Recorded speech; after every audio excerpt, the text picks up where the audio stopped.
ज़ैन, हस्सान और फ़हद तीनों बचपन से साथ थे, लेकिन एक खास बात थी कि तीनों बहुत सादा और कभी कभी बेवकूफ़ाना फैसले करते थे। एक दिन ज़ैन ने कहा, चलो हम सब मिलकर एक छोटा सा कारोबार शुरू करते हैं।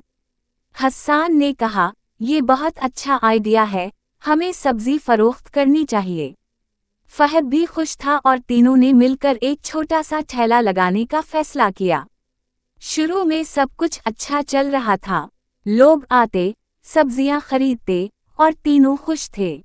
लेकिन एक दिन बारिश हो गई, ठेला बह गया, सारा सामान खराब हो गया। तीनों बहुत परेशान हुए, लेकिन फिर इन्होंने हार नहीं मानी।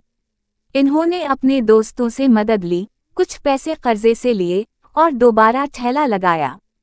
इस बार इन्होंने एक छतदार छोटा कमरा बना लिया और लोगों को बेहतर सहूलत दी।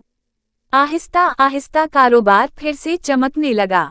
ज़ैन, हस्सान और फ़हद ने सीखा कि मुश्किल वक्त में सब्र और मुस्तकिल कोशिश से कामयाबी मिलती है। सबक: कभी भी मुश्किल वक्त में हिम्मत न हारें, क्योंकि हर नाकामी के बाद कामयाबी का मौका होता है।